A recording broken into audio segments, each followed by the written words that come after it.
Nagsisimula ang pelikula sa isang tahimik na probinsyang bayan na may magandang tanawin kung saan ang mga tao ay namumuhay ng payapa at komportable, hindi alam na may isang misteryosong virus na malapit ng sumira sa lahat. Noong una, iniulat sa lokal na balita na may lumitaw na misteryosong virus sa isang nursing home sa Sorgon-Free at 8 tao ang nasa kritikal na kalagayan. Siyempre, walang masyadong nagbigay pansin dito. Ilang araw ang lumipas, mas napansin ito ng mga tao nang ang mga serbisyo ng gobyerno, tulad ng bombero at ambulansya, ay wala ng oras para rumesponde sa mga karaniwang aksidente sa sasakyan. Kasabay nito, nalaman ng mga residente sa balita na ang kanilang bayan at mga kalapit na lungsod ay idineklara bilang quarantine zone. Isang gabi sa isang bahay sa bayan, isang matandang babae ang inatake ng kanyang asawa. Maya-maya, nagising ang mga natutulog na residente dahil sa ingay mula sa kalsada. Nakita nila ang mga armadong sundalo na pumapasok at kumakalat sa buong bayan. Ang lalaking ito ay si Dino. May asawa siyang nagmamahal sa kanya, isang anak na lalaki at isang anak na babae. Sa sandaling ito, gustong malaman ng panganay niyang anak na si Gustav kung bakit hindi sinasabi sa radyo ang totoong bilang ng mga namatay. Ikinuwento ni Dino ang nangyari noon dekada 80 nang gumuho ang bahagi ng isang stadium at ang takot ng mga tao ay nagtulakan para makatakas na nagdulot ng maraming namatay. Naniniwala si Dino na kung nanatili sana ang mga tao sa kanilang pwesto, mas kaunti ang namatay. Ngayon, kinokontrol ng gobyerno ang impormasyon para maiwasan ang matinding takot ng mga tao. Pero iba ang opinyon ni Gustav. Kapag bumagsak ang bahagi ng stadium, kailangan tumakbo ang mga tao kung hindi ay madudurog sila sa ilalim ng mga bato. Hindi alam ni Dino kung ano ang isasagot, pero pinili niyang tingnan ang positibong side ng sitwasyon. Makalipas ang ilang sandali, umalinggaw ang malakas na tunog ng makina sa kalsada. Isang pamilya ang nagtangkang tumakas gamit ang kotse, pero sila ay inatake. Kinaumagahan, nagsimula ang malawakang paglilinis sa bayan. Kasabay nito, ang mga team na kumokontrol sa sakit ay nagbahay-bahay para tingnan ang mga natitirang residente. Ang sinumang nahawahan ay dinadala sa pansamantalang field hospital para gamutin doon kasama ang iba.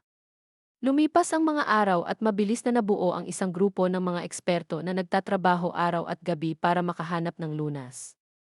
Umaasa ang mga tao na may mangyaring progreso at higit sa lahat, makalabas sa pagkakakulong at makabalik sa kalikasan.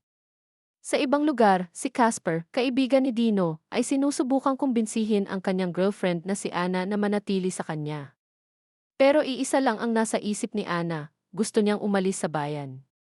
Pagbukas niya ng pinto, may 2 baril na nakatutok sa kanya. Sinubukan niyang makiusap sa mga sundalo pero tumanggi ang mga ito. Nagpanik si Anna at hinila siya ni Casper papasok. Sa sumunod na sandali, umulan ng bala sa pinto. Dahil sa takot, agad natauhan si Anna. Para masigurong hindi makalabas ang mga residente, tinakpan ng itim na trapal ang buong bayan. 2 kabataan ang nagtitigan ng malalim matapos magpaalam sa isa't isa gamit ang simpleng salita. Parang naging madilim ang buong mundo nila. Para mawala ang inip, pinanood ng pamilya ni Dino ang kanilang mga lumang travel videos, ang asul na langit, ang walang katapusang dagat, at ang malamig na hangin.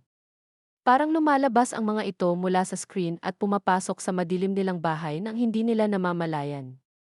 1 buwan ang lumipas sa quarantine. Ang araw-araw nilang pagkain at inumin ay isang balde ng tubig at ilang pakete ng instant food. Kahit ganoon, naniniwala pa rin si Dino na malalampasan din ang krisis, pero ang realidad ay masakit. Ilang araw pa, naputol ang internet sa buong bayan at nawala ang lahat ng komunikasyon sa labas. Araw-araw naririnig ang putok ng baril na lalo pang nagpapalala ng takot ng mga tao. Kinuha ni Casper ang kanyang hunting rifle. Samantala, palihim na pinutol ni Gustav ang maliit na bahagi ng itim na trapal. Nakita niya ang mga armadong lalaki na inaatake ang bahay ng kanyang girlfriend na si Sonia. Dahil sa init ng ulo, tumakbo si Gustav papunta sa pinto pero pinigilan siya ng kanyang ama. Gusto ni Dino na maintindihan ng anak na wala silang magagawa kundi sumunod at manatili sa loob. Nag-away sila sandali pero naalala ni Gustav na may ina at kapatid siyang dapat protektahan. Sa huli, sumuko siya, pero hindi alam ni Dino na sa gabing iyon, muling pinutol ni Gustav ang trapal at palihim na lumabas. Nakailag siya sa mga nagbabantay at nakarating sa bintana ni Sonia. Nang masigurong ayos ito, pumunta siya sa paaralan na ginawang pansamantalang command center. Nakita niya ang mga nahawahan mula sa kalapit na lungsod na pinapasok sa mga gusali na parang mga hayop. Maya-maya, nakita niya ang bulldozer na puno ng mga bangkay. Doon niya naintindihan kung gaano kalala ang virus. Bago umalis, binuksan niya ang likod ng isang truck at may bangkay na nahulog. Dahil sa ingay, naalerto ang mga gwardiya at umalinggaw ang mga sirena. Tumakbo si Gustav nang hindi lumilingon. Alam niyang kahit isang sandali ng pag-aalinlangan ay maaaring ikamatay niya. Kasabay nito, dahan-dahang bumukas ang pinto ng truck mula sa loob. Maya-maya, narinig ang putukan at nakakatakot na sigawan at ungol sa loob ng command center.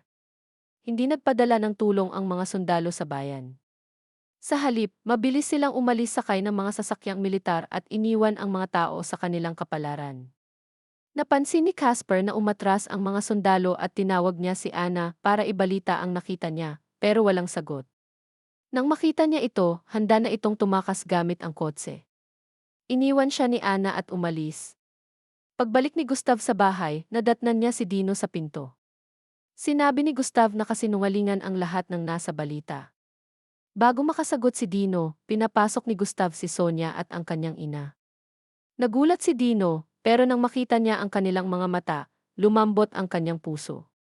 Tahimik na nakinig si Sonia habang nag-aaway sina Dino at asawa niya.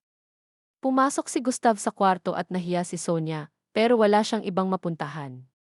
Kinuha ang kanyang ama matapos mahawahan at nasugatan ng gasgas ng ama ang kanyang ina. Tahimik na pinakalma ni Gustav si Sonia. Hindi niya sinabi sa kanyang mga magulang ang sugat sa paa ng ina ni Sonia. Maya-maya, dumating si Casper sa bahay ni Dino. Habang naglalakad siya papunta roon, inatake siya ng grupo ng mga tao, at kahit barilin niya ang mga ito, hindi sila namamatay. Para masigurong ligtas sila, pinatatag ng lahat ang kanilang mga pinto at bintana.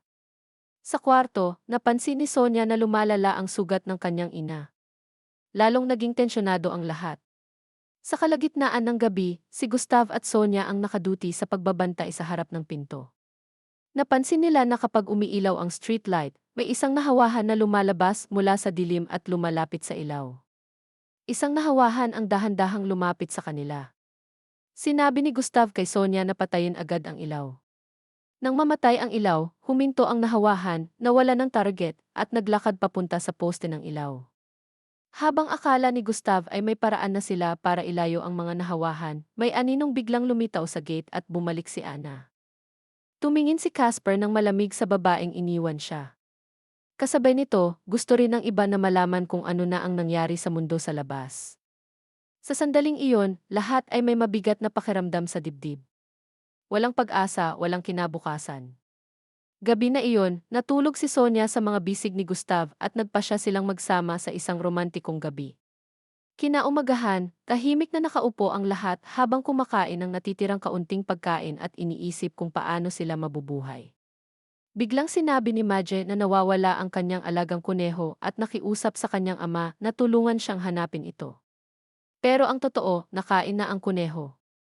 Para maitago ang nangyari, nagsinungaling si Dino at sinabing tumakas ang kuneho. Para mapanatag ang anak, nangako siya na kapag natapos ang krisis, bibigyan niya ito ng maraming kuneho hanggat gusto nito. Pero gusto ni Madge ang kanyang kuneho at iyon lang. Tumingin si Gustav sa mga piraso ng karne sa kanyang plato at naintindihan ang totoo. Pagkatapos noon, nagpa siya si Dino na oras na para umalis. Siya at si Casper ay bumaba sa kalsada. Ang bayan na dati ay buhay at tahimik ay naging puro guho na. Kasabay nito, wala nang buhay ang ina ni Sonia. Sa kabilang banda, nakarating sina Dino at Casper sa dulo ng bayan pero may malaking pader na humaharang palabas. May mga abandonadong kotse na nakapatong sa isa't isa at mga bangkay na nakakalat kung saan-saan, lalo na sa ilalim ng pader. Maraming buhay ang natapos doon. Sa bahay, binuksan ni Pernell ang pinto ng kwarto ng kanyang anak. Hindi niya gustong istorbohin sila, pero nawawala si Medj.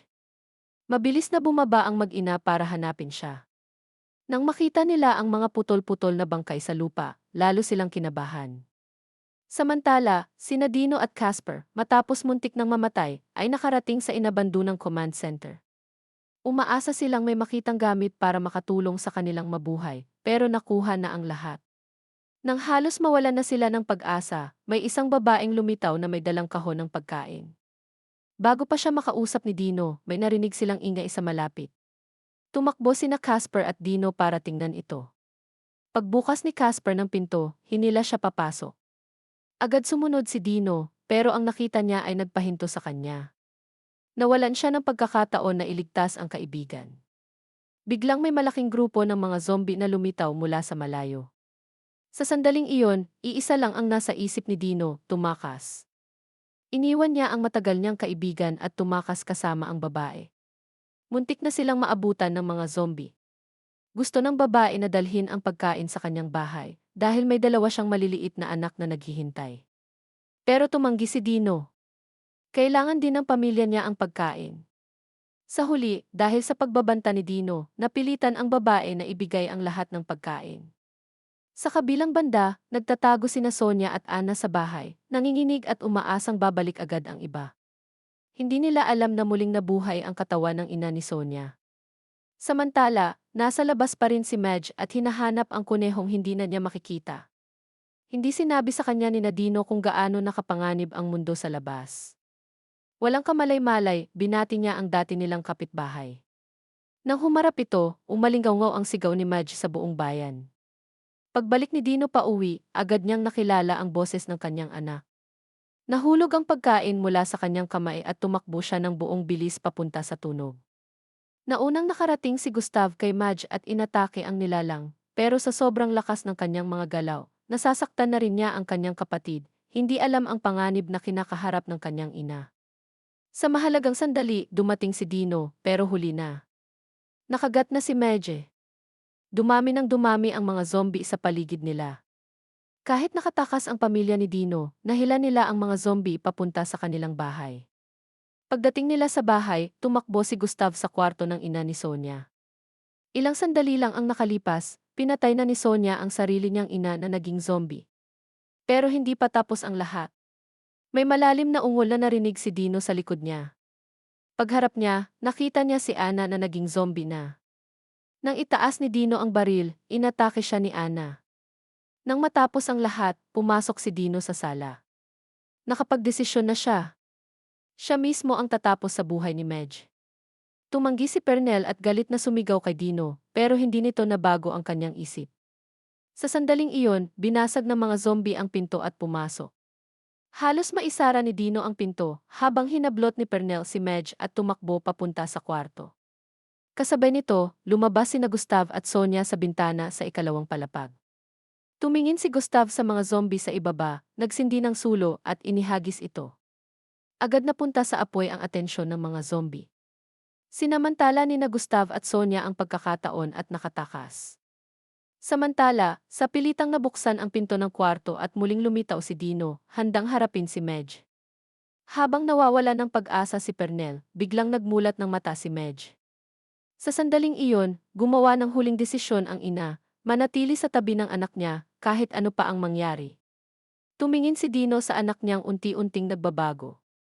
Hindi niya kayang kalabitin ang gatilyo, pero ayaw din niyang maging isa sa kanila. Nang sa wakas ay nagpasya siyang tapusin ang sariling buhay, hinilan niya ang gatilyo, pero wala nang bala ang baril. Sa huli, kahit ang sakunang ito ay hindi sila napaghiwalay. Sa ibang lugar, tumatakbo sina Gustav at Sonia sa walang katapusang gubat. Hindi nila alam kung ano ang naghihintay sa kanila. Hindi nila alam kung mailigtas pang lugar sa mundo. Pero hindi iyon ang mahalaga. Ang mahalaga, buhay pa sila.